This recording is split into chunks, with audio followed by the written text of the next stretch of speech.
Sejam muito bem-vindos para estar conosco em mais uma live aqui, onde Deus estará falando muito aos nossos corações. Sejam muito bem-vindos para estar conosco. Bom dia, Bom Bruno. dia, pastora. Bom dia a todos aqueles que estão nos assistindo, nos ouvindo.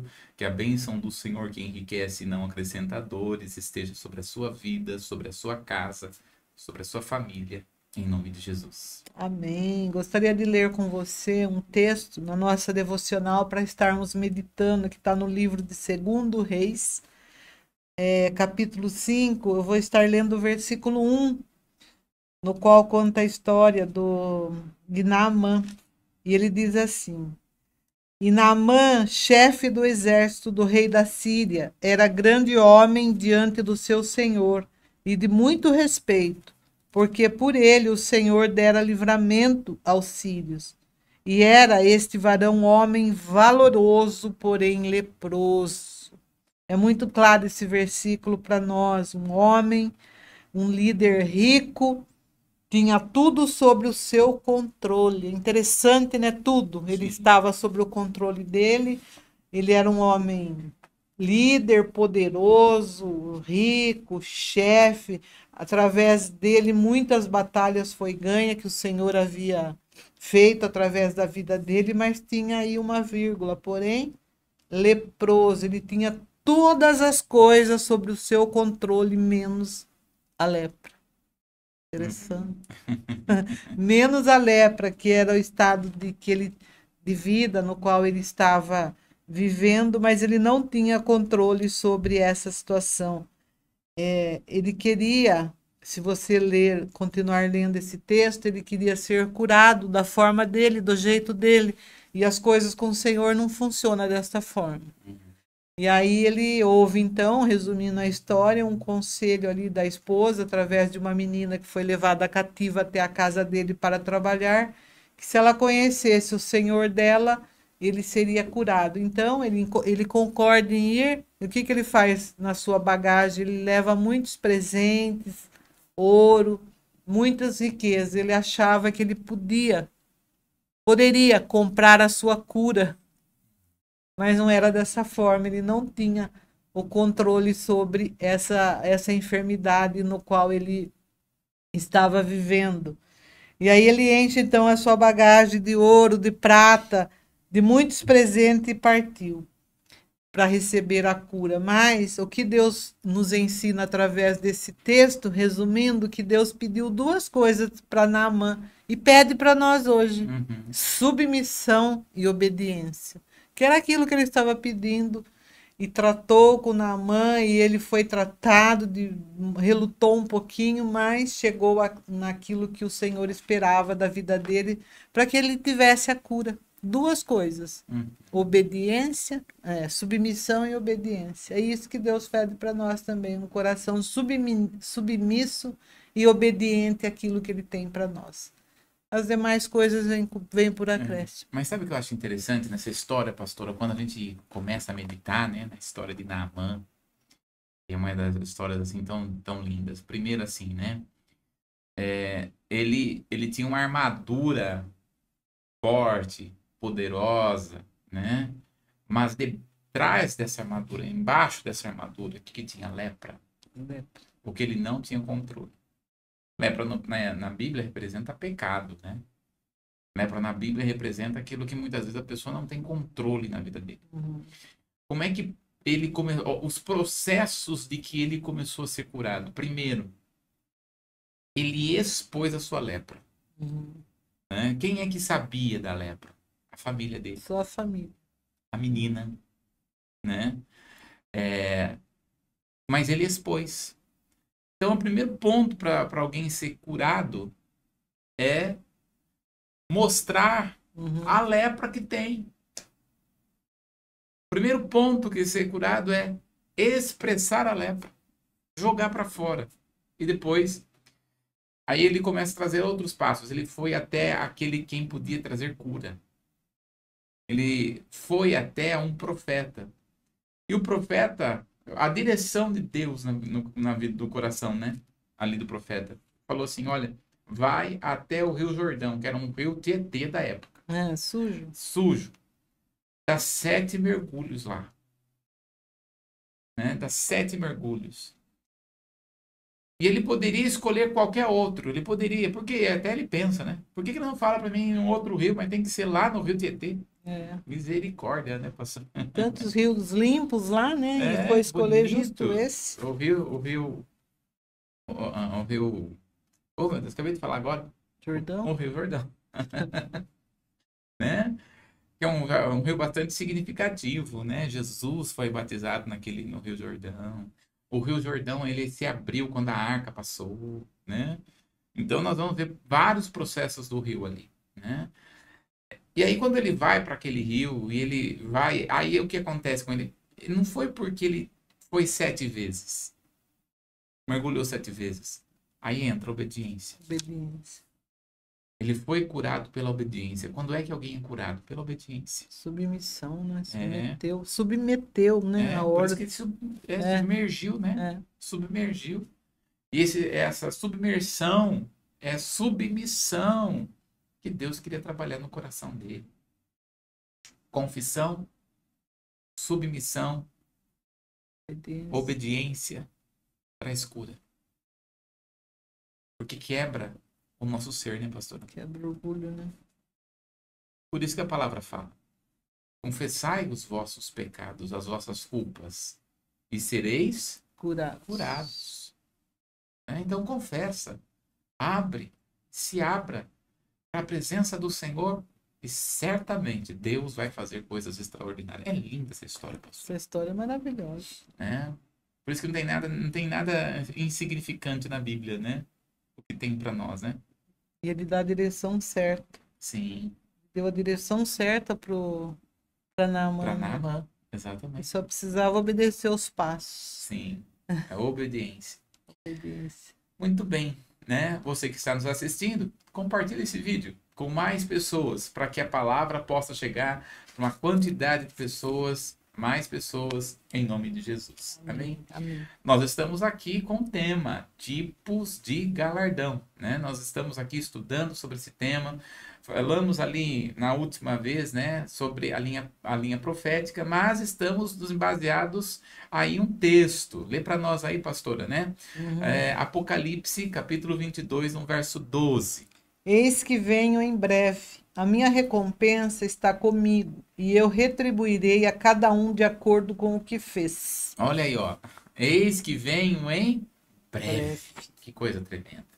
Esta é a promessa que o Senhor tem para nós, né? Eis que venho em breve. E quando nós estamos olhando, nós passamos na última live, você pode estar aí puxando depois, a linha profética ou o tempo profético, né? E nós falamos sobre o tribunal de Cristo. E nós vamos voltar novamente aqui falando sobre o tribunal de Cristo, que está lá em 2 Coríntios, capítulo 5, no verso 10. Lê para nós, pastora. 2 Coríntios, capítulo 5, no verso 10. Tela, né? Volta aqui um pouquinho para nós. Vamos achar. 2 Coríntios 5, 10. Aliás, está na tela, pastora. Coloquei aí. 2 Coríntios 5, 10. Pode passar aí, né? Mostrar aí para nós. Eu achei. Mas pode, então pode ler. Pode ler aqui? Pode ler. Tá na tela também. 2 Coríntios 5, 10. Mas pode ler. Porque importa que todos nós compareçamos perante o tribunal de Cristo, para que cada um receba segundo o bem ou mal que tiver feito por meio do corpo. Olha aí, ó. Veja de novo esse texto, que coisa tremenda. Veja de novo que coisa tremenda esse texto. Lê para nós de novo, pastora, fazendo um favor. Porque importa que todos nós comparecemos perante o tribunal de Cristo, para que cada um receba segundo o bem ou mal que tiver feito por meio do corpo. Olha só, e quando eu falo do corpo, é corpo de Cristo, tá? Mas olha só essa imagem, não é linda, pastor? Né? Eu não sei quanto a você, mas eu acho assim, né? A pessoa que trouxe essa imagem aí que nós estamos vendo, é como se fosse ali, ó, indo na presença de Deus. Já pensou? Que lindo. É uma coisa muito maior do que isso daí. Isso daí não é nada, essa imagem, né? Mas só para nós imaginarmos aqui esse tribunal, porque não importa que todos nós compareçamos. Nós quem? Aqueles que são de Jesus. Quem é que vai para o tribunal de Cristo? Só o que aceitou Jesus como seu Senhor e Salvador. Eu quero fazer uma pergunta para você. Você aceitou Jesus como seu Senhor e Salvador? Veja, não é apenas como Salvador. É como Senhor. ou no grego kurios, dono. Ele é o teu dono. Ele é o meu dono. O Senhor, ele é o dono das nossas vidas. E nós vamos comparecer neste tribunal. Esse tribunal que nós vamos receber, e olha só, quando nós estamos falando do tribunal, passa aí para nós mais uma vez, tem o próximo slide. No tribunal de Cristo, pode passar, após o arrebatamento, realizar-se-á o chamado tribunal de Cristo. Olha aí Romanos, capítulo 14, no verso 10, pastor. Tu, porém, porque julgas teu irmão, e tu porque despreza o teu? Pois todos compareceremos perante o tribunal de Deus. Olha só, porque julgas, olha que texto tremendo. Porque julgas o teu irmão. Veja só, nós devemos entender, toma cuidado se você julga o teu irmão. Você vai prestar conta diante do Senhor. Volta aqui para nós. Quando nós estamos falando de julgar o irmão, a palavra do Senhor fala em Jesus dizendo, né? Se eu não me engano, Mateus capítulo 12. Jesus ele vai dizer assim, olha, você dará conta de cada palavra que sair da sua boca. Uau! Cada palavra. Frívola, né? Principalmente frívola. Isso. Cada palavra que não surtiu, cada palavra que sair da sua boca. Palavra que não edificou. Palavra que não foi bênção. Né? Você vai apresentar e eu vou apresentar diante de Deus, porque a boca fala do que está cheio o coração. Quem é que vai se apresentar diante desse tribunal? Passa lá para nós, Will. O Will que está coordenando aqui para nós. Né? Então, quando nós estamos falando, é somente para pessoas salvas. Somente pessoas salvas. Quem que é salvo? Aquele que aceitou Jesus como seu Senhor e Salvador. Portanto, não se trata de salvação ou perdição no tribunal de Cristo. Mesmo porque a salvação ofertada ao crente em Cristo livrou-o perfeitamente de todo julgamento, mas sim de avaliação das obras que fizemos depois de salvos. Lê para nós ali, pastora.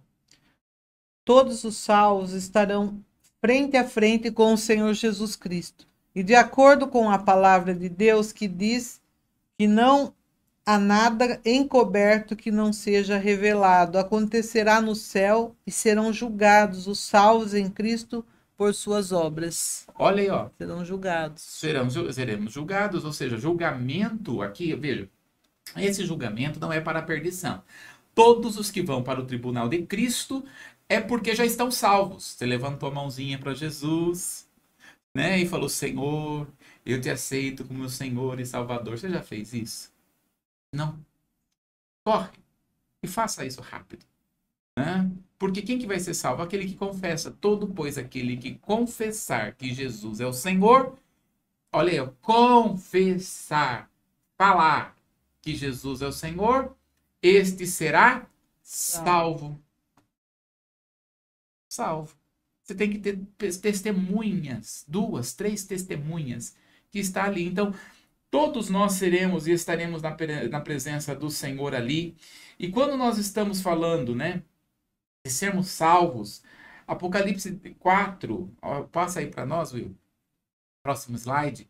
Apocalipse 4, vamos abrir lá, pastor. Apocalipse 4, do verso do 1 ao 3, vai trazer para nós aqueles que já estão na presença do Senhor. Apocalipse 4, não tem aí na tela o versículo transcrito, mas Apocalipse 4, do 1 ao 3. Lê para nós, pastor.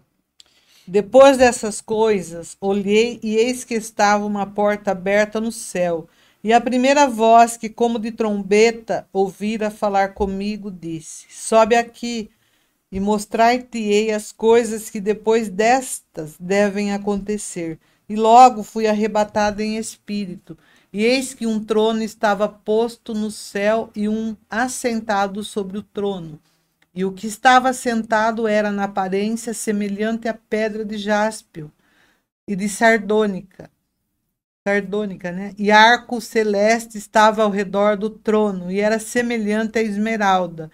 E ao redor do trono havia 24 tronos, e via assentados sobre os tronos 24 anciões vestidos de vestes brancas, e tinha sobre a cabeça coroas de ouro. Eu fico não dá nem pra gente imaginar Imaginar o que ele tá vendo, né, a pastor? grandeza. Não dá para ele imaginar. Então, quando nós estamos olhando, olha só, ele vai na presença do Senhor e ele vê o trono como que brilhando como uma pedra de jaspe. O que é uma pedra de jaspe? Tá aí na tela para vocês. É uma pedra transparente em contraste com a normalmente encontrada na Terra, que é opaca. O jaspe é uma pedra que brilha.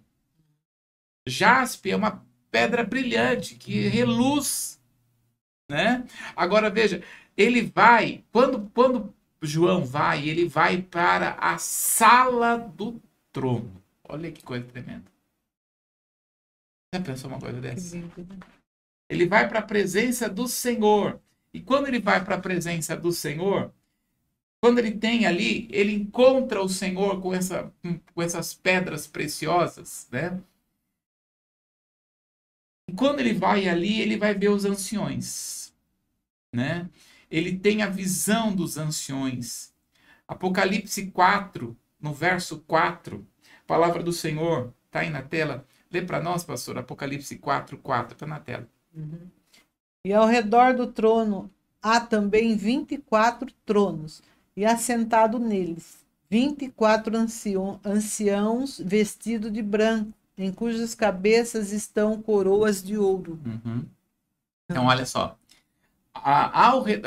O trono, o Senhor está lá. Quem que está sentado no trono? Não é Jesus. Quem está sentado no trono é Deus Pai. No trono há como um arco, trazendo aqui a lembrança do que foi feito a aliança com Moisés. Mas ao redor do trono há 24 anciãos. Esses 24 anciões, veja, Apocalipse, quando nós olhamos ali, ele está mostrando para nós que o anjo trouxe para João, lá na ilha de Patmos, ele trouxe uma notificação. Notificar significa falar por meio de figuras. Então, esses 24 anciões estão trazendo uma representação.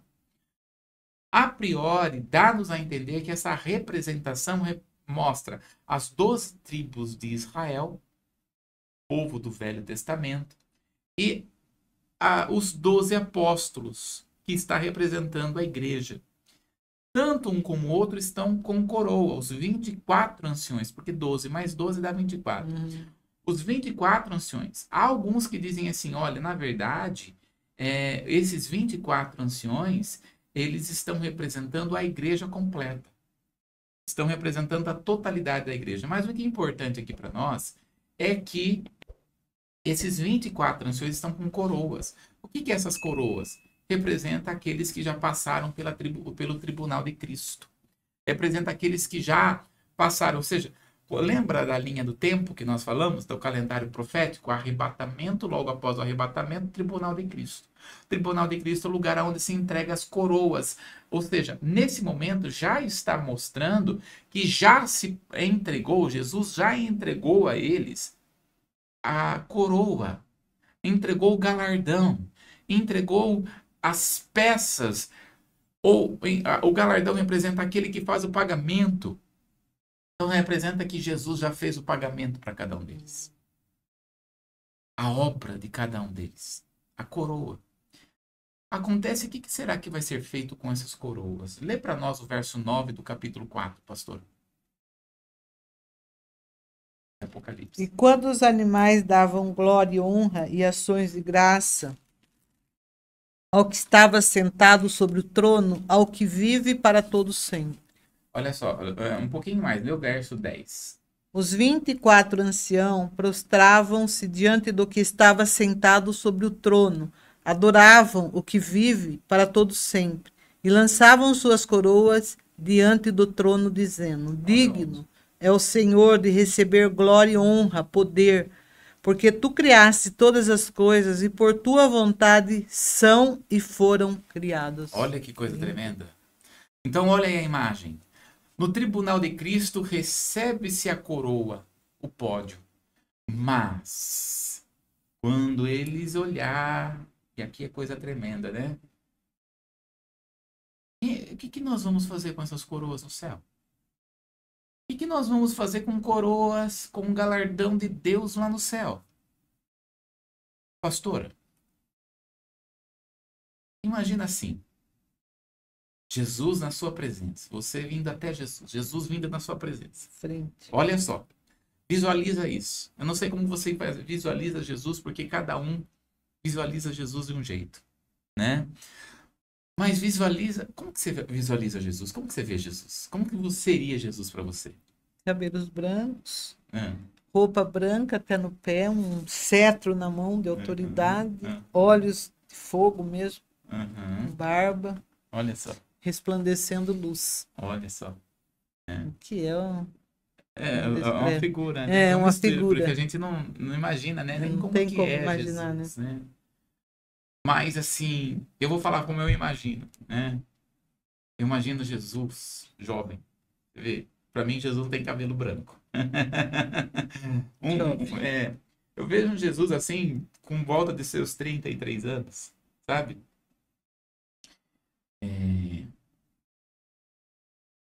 Eu vejo Jesus porque, como Jesus é da raiz de Davi, os cabelos de Jesus para mim é ruivo. Bem, um pouco comprido. Assim, tipo igual o seu. No ombro. No ombro, assim, né?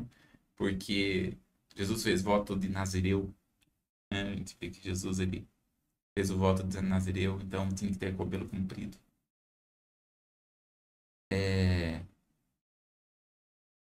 Mas eu vejo, imaginando os olhos de Jesus com os olhos de compaixão. Eu imagino os olhos de Jesus com os olhos de amor. Sabe quando alguém olha com os olhos de amor? Às vezes eu fico olhando para minha esposa, né? E eu não sei se já aconteceu isso com você, mas às vezes eu acordo e ela tá olhando assim para mim. Às vezes eu até assusto, sabe? Porque eu dou um susto. Ai, ela, que foi? Eu levei um susto com você olhando para mim. Né? Porque sabe quando você tá meio dormindo, meio acordado, você olha assim, ela tá olhando assim, mas eu vejo os olhos de amor dela, né? Eu levo um susto, ela assustar, eu assustei com seu susto. Ai, Jesus. Mas eu vejo os olhos de Jesus assim, Jesus vindo na minha direção. E aí, claro, eu vou imaginar, como a Bíblia fala, com coroa, Jesus vindo com coroa. Eu imagino Jesus vindo com aquela coroa. Só que quando ele vai entregar a coroa, eu acho que eu vou chorar quando eu vejo Jesus de fato. Né? Eu acho que quando a Bíblia fala assim, ele limpará dos vossos olhos toda lágrima, eu acho que aquela lágrima, aquele choro, que é aquele olhar profundo de amor, que tira todo o vazio interior do ser humano. Sabe, pastor? Eu imagino Jesus assim. Quando ele entregar, sabe, que você e eu nós iremos fazer, nós não somos dignos de receber essa coroa. Porque ele morreu por nós. Porque ele se doou por nós. Quando Jesus fala para a igreja de Éfeso, tenho, porém, contra ti que abandonaste o teu primeiro amor. E a gente fica pensando que o primeiro amor é aquela coisa assim que aceitou Jesus e quer falar de Jesus até pro poste. E achando que isso é primeiro amor. Isso não é primeiro amor, não. Isso daí é manifestação de emoção. O primeiro amor é quando Jesus fala assim, vocês me amam porque eu vos amei primeiro. Esse primeiro amor é porque Jesus está querendo dizer, vocês se esqueceram do meu amor por vocês. Esse é o primeiro amor que Jesus reclama.